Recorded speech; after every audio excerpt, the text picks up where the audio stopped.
Cookery சேனலை பார்த்து யார் வேணாலும் சமையல் பண்ணலாம். ஆனா சுவையான சமையல் பண்றது எப்படி? நான் இதயம் நல்லெண்ணெயில சமையல் பண்றேன். ஆஹா ஓஹோன்னு பாராட்டுறாங்க. நீங்களும் இதயம் நல்லெண்ணெயில சமையல் பண்ணுங்க, பாராட்ட வாங்குங்க.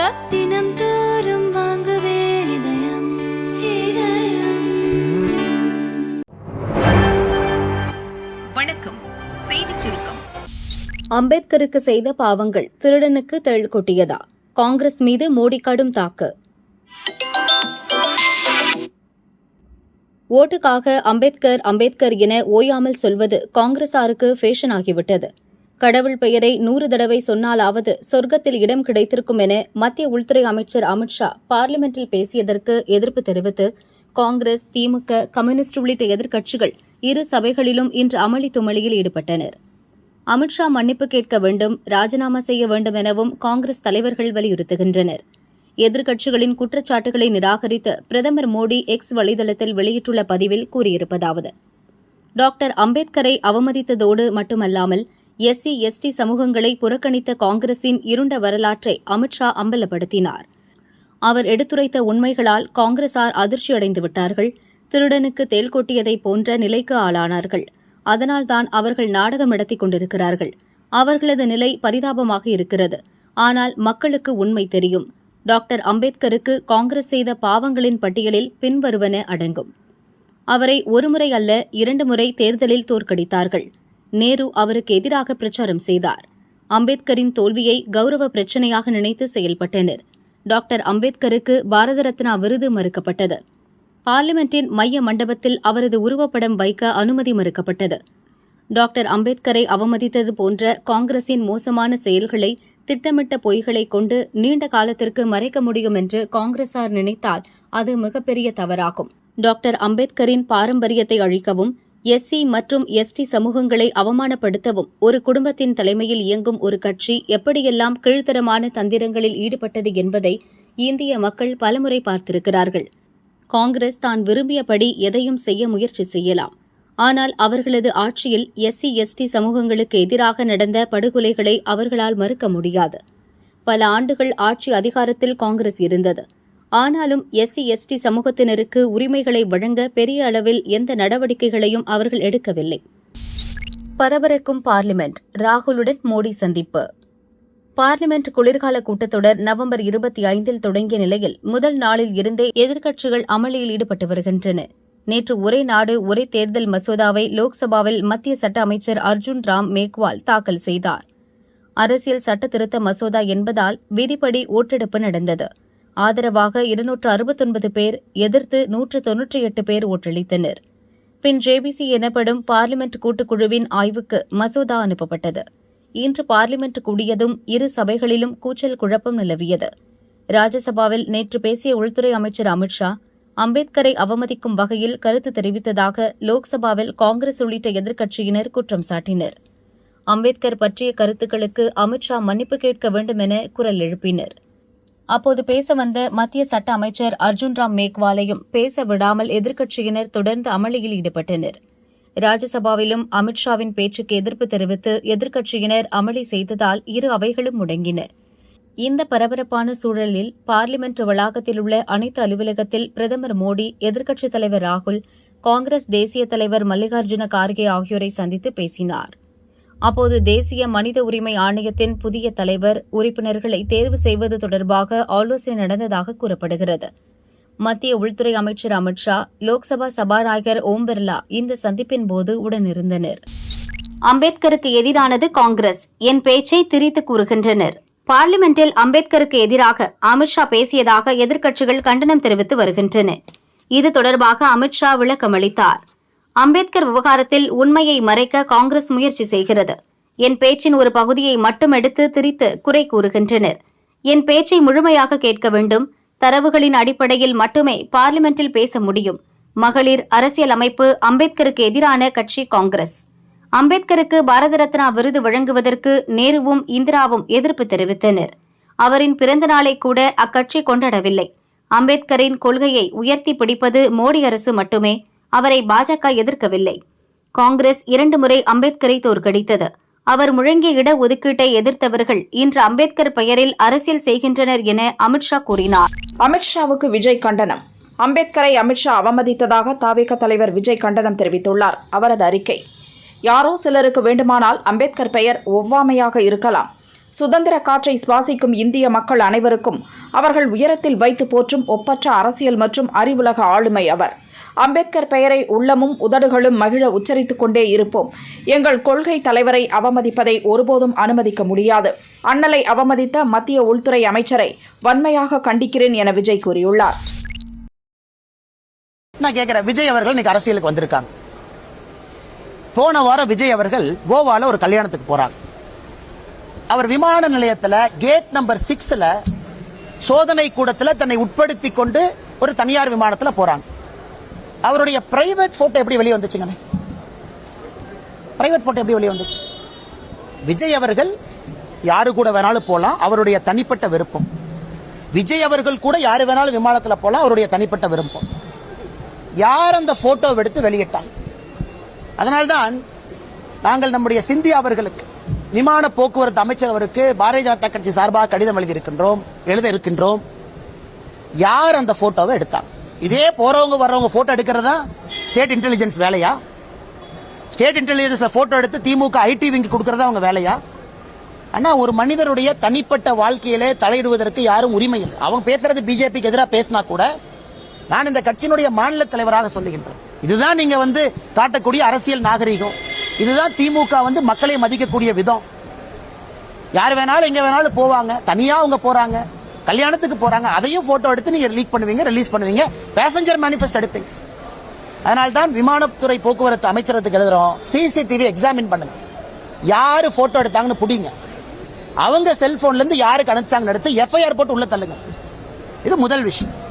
இரண்டாவது, உங்களுடைய கேள்வி, அண்ணா இன்னைக்கு நடிகர் விஜய் அவர்கள், தமிழக வெற்றி கழகத்தினுடைய தலைவர் அவர்கள், அவருக்கு தெரியும், அவர் உட்கார்ந்து அரசியலை பார்க்கணும், உன்னிப்பா பார்க்கணும். இத்தனை நாளா கொஞ்சம் சினிமால பிஸியா இருந்தாங்க. அதனால 10 ஆண்டு காலம் மோடி ஐயா அவருடைய ஆட்சியை சரியா கவனிச்சாங்களான்னு தெரியல. இப்ப அரசியலுக்கு வந்திருக்காங்க, அதனால அவர்கள் கவனிக்கணும். 10 ஆண்டு காலமாக அம்பேத்கர் ஐயா சொன்னபடி அரசியல் செய்து நாட்டு மக்களுக்கு நல்லது செய்வது யார்? அவங்க பின் பாயிண்ட் பண்ணட்டும். இந்த இடத்துல பிஜேபி அம்பேத்கர் ஐயா கொள்கைக்கு விரோதமா போச்சு சொல்லட்டும், பாயிண்ட் சொல்லணும்.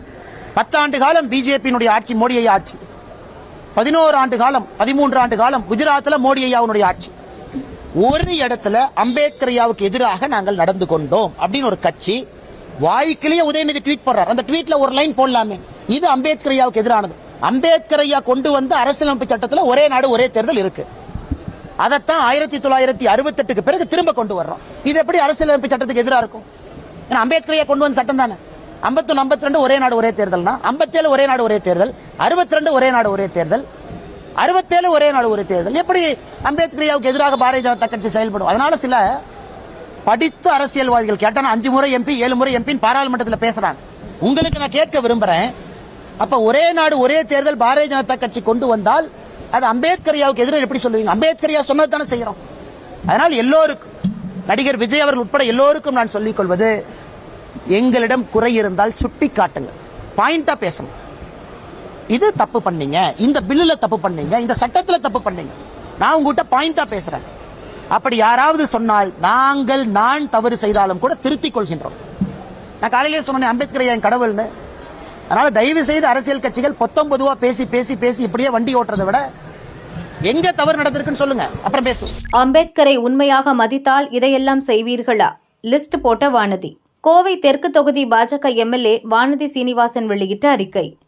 ராஜ்யசபாவில் பேசிய மத்திய உள்துறை அமைச்சர் அமித்ஷா, அம்பேத்கர் பெயரை மட்டும் கூறி ஒடுக்கப்பட்ட மக்களுக்கு அரசியல் அதிகாரம் வழங்காமல் ஏமாற்றி வரும் இண்டி கூட்டணி கட்சிகளை அம்பலப்படுத்தினார். ஆனால் அமித்ஷா பேசியதை திரித்து வழக்கம் போல அரசியல் ஆதாயம் தேடும் முயற்சியில் காங்கிரஸ், திமுக உள்ளிட்ட இண்டி கூட்டணி கட்சிகள் ஈடுபட்டிருப்பது கடும் கண்டனத்துக்குரியது. அம்பேத்கரை உண்மையிலேயே மதிப்பவர்கள் ஒடுக்கப்பட்ட மக்களுக்கு அரசியல் அதிகாரத்தை வழங்க வேண்டும். பாஜகவுக்கு 3 முறை ஜனாதிபதியை தேர்வு செய்யும் வாய்ப்பு கிடைத்தது. முதல் முறை சிறுபான்மை மதத்தைச் சேர்ந்த அப்துல் கலாம், 2ஆம் முறை பட்டியலினத்தைச் சேர்ந்த ராம்நாத் கோவிந்த், 3ஆம் முறை பழங்குடியினத்தைச் சேர்ந்த பெண் திரௌபதி முர்முவை ஜனாதிபதியாக்கியுள்ளது. இதுதான் உண்மையிலேயே அம்பேத்கரை போற்றுவது. முதல் முறையாக ஒடிசா மாநிலத்தை ஆளும் வாய்ப்பு பாஜகவுக்கு கிடைத்ததும் பழங்குடியினத்தைச் சேர்ந்தவரை முதல்வராக்கியுள்ளது.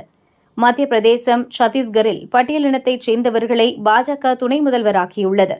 அம்பேத்கருக்கு பிறகு பட்டியலினத்தைச் சேர்ந்தவரை இப்போது மத்திய சட்ட அமைச்சராக்கியுள்ளது பாஜக அரசு. மத்திய அமைச்சரவையில் பட்டியலின பழங்குடியினத்தைச் சேர்ந்தவர்கள் அதிகம் இருப்பதும் மோடி அரசில்தான். காங்கிரஸ் நினைத்திருந்தால் 2004, 2009 பட்டியலினத்தைச் சேர்ந்த ஒருவரை பிரதமராக்கியிருக்கலாம். வாய்ப்பு இருந்தும் அதை செய்யவில்லை. கர்நாடகாவில் பட்டியலினத்தவர்களின் ஓட்டுகளை பெற்று பலமுறை ஆட்சியை பிடித்த காங்கிரஸ் ஒருமுறை கூட பட்டியலினத்தைச் சேர்ந்தவரை முதல்வராக்கவில்லை. இதுதான் அம்பேத்கரை மதிப்பதா? மகன் உதயநிதியை துணை முதல்வராக்க முதல்வர் ஸ்டாலின் திட்டமிட்டுள்ளார் என செய்திகள் வெளியாக துவங்கியதும் பட்டியலினத்தைச் சேர்ந்த ஒருவரையும் துணை முதல்வராக்க வேண்டும் என நான் கோரிக்கை விடுத்தேன். பலரும் வலியுறுத்தினர். ஆனால் மகனை மட்டுமே துணை முதல்வராக்கினார் ஸ்டாலின். இதுதான் அம்பேத்கரை மதிப்பதா? பட்டியலின மக்கள் தங்களுக்கு தேவையானதை தாங்களே செய்து கொள்ள அவர்களுக்கு அரசியல் அதிகாரம் தேவை. அதுவே அவர்களுக்கு உண்மையான விடுதலையை தரும். ஆனால் காங்கிரசும் திமுகவும் பட்டியலின மக்களுக்கு அரசியல் அதிகாரம் வழங்க மறுக்கிறது. பட்டியலின மக்களை தொடர்ந்து வாங்கும் இடத்திலேயே வைத்திருக்க விரும்புகிறது. கொடுக்கும் இடத்திற்கு வர விடுவதில்லை. அம்பேத்கர் மீது திமுகவுக்கும் முதல்வர் ஸ்டாலினுக்கும் உண்மையிலேயே மதிப்பும் மரியாதையும் இருந்தால் உடனடியாக பட்டியலினத்தைச் சேர்ந்த ஒருவரை துணை முதல்வராக்க வேண்டும். திமுக பொதுச் செயலாளராக பட்டியலினத்தைச் சேர்ந்த ஒருவரை நியமிக்க வேண்டும். நிதி, உள்துறை, தொழில் வருவாய், நெடுஞ்சாலை, பொதுப்பணி, இந்து சமய அறநிலையத்துறை போன்ற முக்கிய துறைகளின் அமைச்சர்களாக பட்டியலினத்தைச் சேர்ந்தவர்களை நியமிக்க வேண்டும். இதை செய்யாமல் மத்திய உள்துறை அமைச்சர் இண்டி கூட்டணியை அம்பலப்படுத்தும் வகையில் பேசியதை தெரித்து வெற்று கூச்சல் போடுவதில் எந்த பிரயோஜனமும் இல்லை. யார் அம்பேத்கரை போற்றுபவர்கள், யார் டாக்டர் அம்பேத்கர் வழி நடந்து பட்டியலின மக்களுக்கு அரசியல் அதிகாரம் வழங்குபவர்கள் என்பது பட்டியலின மக்களுக்கு தெரியும். மக்களை ஏமாற்றி அரசியல் நடத்துபவர்களுக்கு பட்டியலின மக்கள் உரிய நேரத்தில் பாடம் புகட்டுவார்கள் என்றும் வானதி கூறியுள்ளார்.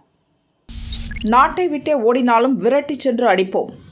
மல்லையா நிரவிடம் பறிமுதல் எவ்வளவு? லோக்சபாவில் மத்திய நிதியமைச்சர் நிர்மலா சீதாராமன் பேசுகையில், பொருளாதார குற்றங்களை செய்தவர்களிடமிருந்து அமலாக்கத்துறை பறிமுதல் செய்த சொத்துக்கள் பற்றிய புள்ளி விவரங்களை சொன்னார்.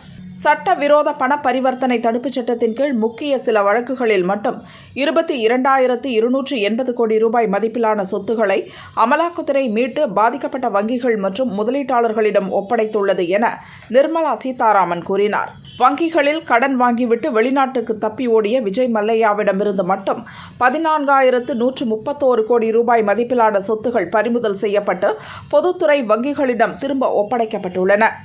வைர வியாபாரி நீரவ் மோடி வழக்கில் 1,053 கோடி ரூபாய் மதிப்புள்ள சொத்துக்களும், மெகுல் சோக்சி வழக்கில் 2,566 கோடி ரூபாய் சொத்துகளும் பறிமுதல் செய்யப்பட்டுள்ளன என்றார்.